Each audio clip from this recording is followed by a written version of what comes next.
been such a sleepy day, and everyone is posting their pics from Halloween parties, and I'm not a huge party person, so enjoy myself in my apartment recording YouTube videos about graphic design, and I'm actually having fun, and I'm not trying to complain, I'm not. But anyways, welcome back to another video, my friends. My name is Daria. I'm a self-taught graphic designer, illustrator, and content creator, and today I thought I'm gonna give you a quick tutorial on Adobe Illustrator. It's not gonna be the type of a tutorial where I'm introducing you to the software and explaining you how everything works. No, I'm just gonna give you those little, let's call them tricks.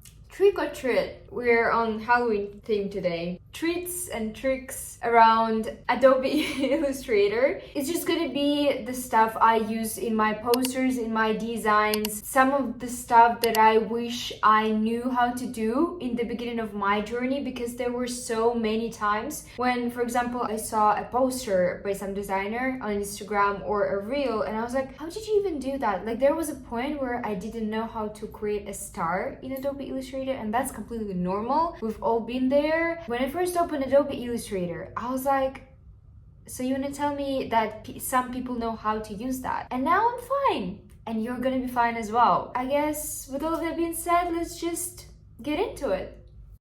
It's so hard to give a tutorial on Adobe or to do like a design with me video with no ideas whatsoever. I don't know how other designers do that, to be honest, but just FYI, every time I do a design with me video, it's either I have some idea of it in Illustrator or I have the sketches on Procreate or something. Trust me, if the video was me making everything from scratch, I'm not Nara Aziza, okay? Am I saying her name right? You know that girl that does everything from scratch for her husband? Well, I'm not like that, okay? I cannot do that. To some extent, the stuff is prepared, because if it was not, you would just be looking at me staring at the screen silently, and it won't be good.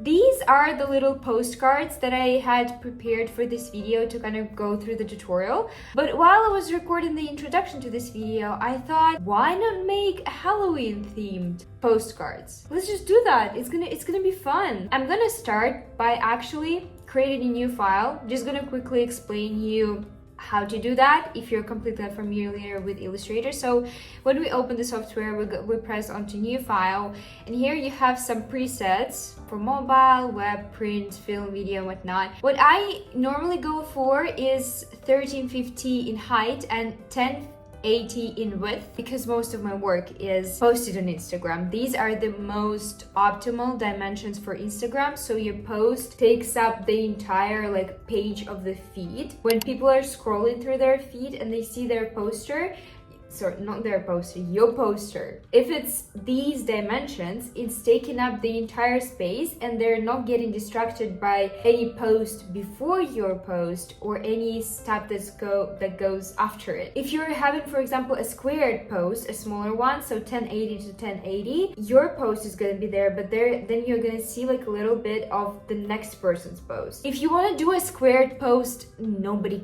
cares, okay? Do a squared post. It's just that this is a good start. If you choose these dimensions, there is a way, I'm going to show that as well, to change the size of your artboard during your work process. I'm just going to start with the classic option. I'm going to have one artboard, and I'm going to call this file Halloween postcards and create. Here we have the artboard. Artboard is basically your workspace within Adobe Illustrator, and the way you can change it, I'm using Mac. I don't know about any Windows shortcuts, but on Mac it's Shift-O, and it gives you an opportunity to adjust your artboard, and you can actually also do that in the properties panel. If you again use the shortcut Shift-O, you get your artboard dimensions, and you can transform them here as well. We're gonna start with a shape tool over here, the rectangle, and I'm gonna create 5 little like postcard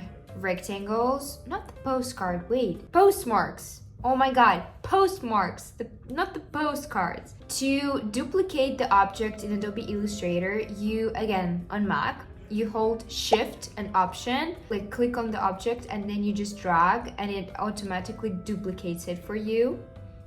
In terms of the color, actually, huge tip, especially if you're working with any kind of branding or if you have your own set of colors that you're constantly using, having a library set of saved presets is an amazing tool. Basically, what you have to do to open the library, you go onto Window, and then libraries here, I have it open. To create a new library, use this little plus sign here, create new library. Let's call it O for now, I don't care.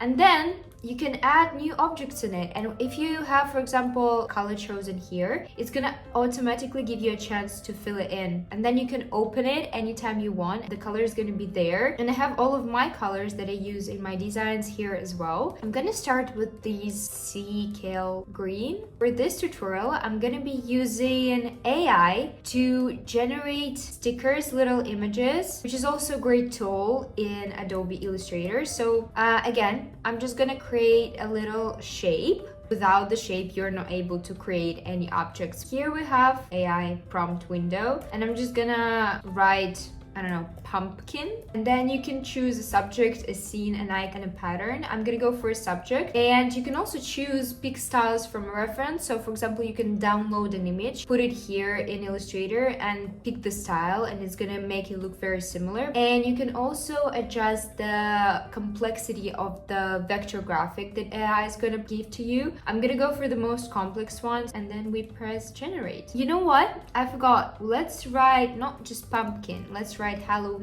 pumpkin. Oh yes, so cute. Look at this, and the detail and the quality. I'm gonna go again create another rectangle similar to the postcard that I did with the coffee bean. I'm gonna do this little shape, cut out circles, go onto properties again and alignment to centralize the two rectangles and position the beige rectangle behind the pumpkin using the shortcut command and the little like squared bracket. I'm gonna go onto shapes again, use the ellipse tool and create little squares. If you hold shift key while creating the square, it's gonna create like a perfect square. If you don't hold it, you're just gonna most likely end up having like an oval. But if you press the shift, it's gonna give you a square. And again, using the shortcut shift option, I'm dragging and duplicating the square. Then I'm gonna again use option shift to drag all of them here, duplicate them, rotate them so I can position them here as well. And then what I'm gonna do here, I'm gonna choose all the squares and the rectangle, go again to the properties panel, and then we have the pathfinder thing here, and I'm gonna press minus front. It's gonna cut out all of the circles from the rectangle. Go onto text tool now. Let's write pumpkin and choose a font. To expand the text, to be able to kind of work with it as a graphic, as a vector object, the shortcut for Mac is Shift Command O. Okay, I think this looks much better. I kind of readjusted the sizing and it's more proportional, it makes more sense. Okay, let's make a little ghost, do the rectangle, and let's write cute ghost. This is a tiny bit traumatizing, I'm not gonna lie, this is not cute. If I saw this in my this is not a cute ghost. Let's generate once again. Please, please, please. Don't know I'm right. Oh, okay, this is much better. And look, it looks as if like the shine from the pumpkin is stop. This one is phenomenal. This is really weird. Why did you do that? We're gonna try and fix this. Let's use the blob brush tool and try to do something about this. And then again, I'm using the shortcut command and the squared bracket to bring it back. You should just go and group them, the object that we just created with the blob brush tool. Where you group it is using the shortcut Command G, and for ungrouping the objects, you're using Command Shift G. Here, I think I'm gonna use the star. This is one of those tools that I wish I knew how to use when I was just starting out my journey, because I was obsessed with how the stars looked in Illustrator. I just didn't know how to use them. So basically, you create a star, which is here. under the shapes. There are so many ways to customize it. You can drag the little square here to make it more rounded, and here as well, so to make the inner corners more rounded. I think I'm gonna make both a bit more rounded. Then what you can also do here, if you drag upwards and downwards, you can adjust the number of, what are they called, like the pikes? Ooh, I don't know. This little square is gonna give you a chance to drag out and inside to, again, make any adjustments to your star. I can go with this, make it a tiny bit more rounded, and choose the ghost and take it over. Yeah, okay, let's write something like, let's write baby ghost. Again, use the shortcut Command-Shift-O to expand the text. Then what I'm actually gonna do, choose the text, go onto object, path, and offset path to make it a little bit bigger is this little outline outside. This is great. I'm in love with this. A little tip for a successful poster series, postcard series is actually sourcing the colors for your new objects from the previous ones so everything looks cohesive all together. Let's move on to the next one. I think I'm gonna create like a little witch. I have 13% left on my laptop and this is not good. Let's write witch hat. One more tool that I want to show you is actually the color guide. If you choose, for example, a color, this one from the hat, right? In the color guide tool, this icon, it's gonna give you all different kinds of color palettes based on different color combinations. Pentagram, the triadic, the split complementary, everything is here. In my video that I did on color theory, I'm explaining what are the complementary colors, where it all comes from. Feel free to watch to check that out. I think I'm gonna go for the high contrast one. I'm gonna keep it this way.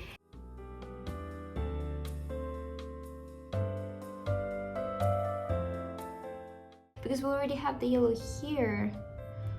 What about like, this is great, you guys. I'm gonna go and do one more thing. I'm gonna create a rounded rectangle to make it look like a little Polaroid picture. Actually, I'm just gonna quickly take my charger because my laptop is gonna die and we don't want that. And I'm gonna have to move you as well.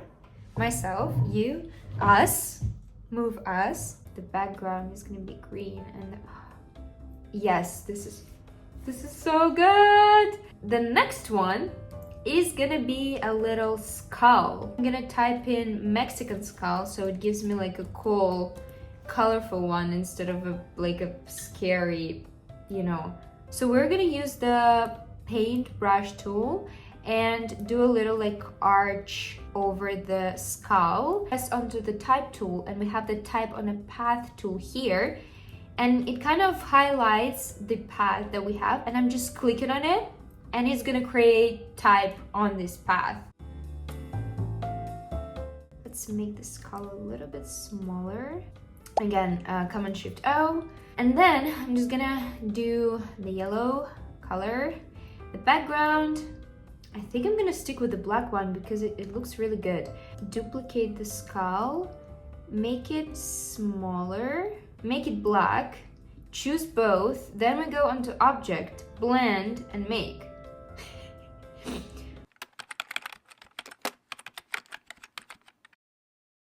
You have to go to object, expand, then we're gonna be able to ungroup these. Choose the upper layer. Okay, give me a second, just bear with me here. Oh, this is gonna be hard. And there is this one thing that I also wanted to show you. If you ungroup the object as well. Oh, hello? I didn't know that you have a background. If I, for example, want to, there are many objects within this skull that have this yellow color, but I really don't like it. There is this select similar objects. You can adjust the settings, and if you press, it's gonna select all of the objects in this color, and you can go choose a color picker tool and change the color. Yes, okay. This is now looking more cohesive. We're gonna go and create a little treat. I'm sorry, what is that? This is a cupcake. This is not a candy. Okay, so it's me being wrong. How is a little like candy sweet? We arrived. I'm just gonna write trick or treat. This skull is really, really, really not doing it to me.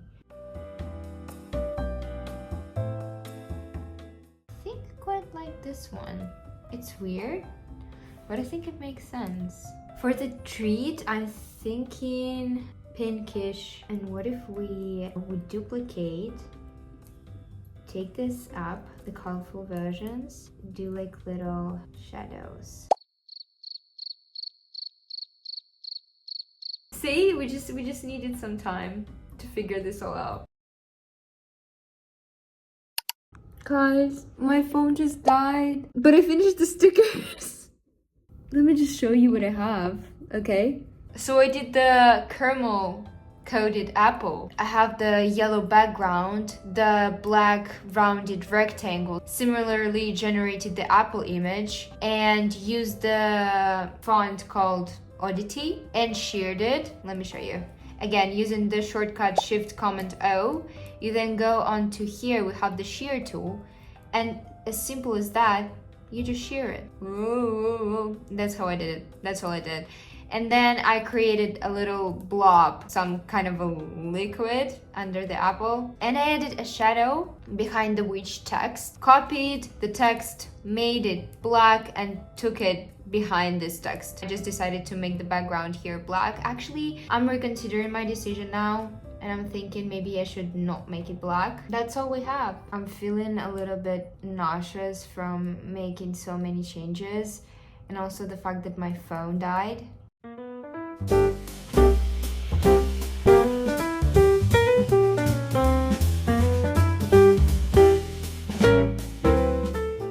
Sorry for the chaotic situation at the end. Thank God I at least checked that my laptop is being charged. Just a little quick tip. If you're watching any tutorials on Adobe Illustrator and you hear some of the creators giving you the shortcuts, just write them down. Because there are so many of them and it's gonna take you some time to learn them, to memorize them. So just having a post-it note or like a page on your journal is gonna be really, really helpful down the line. That's all I have for today. Happy Halloween. I don't really celebrate Halloween. I don't really go partying. I don't do anything Halloween related except for making these. I hope you enjoyed it and hope to see you in the next one. Bye.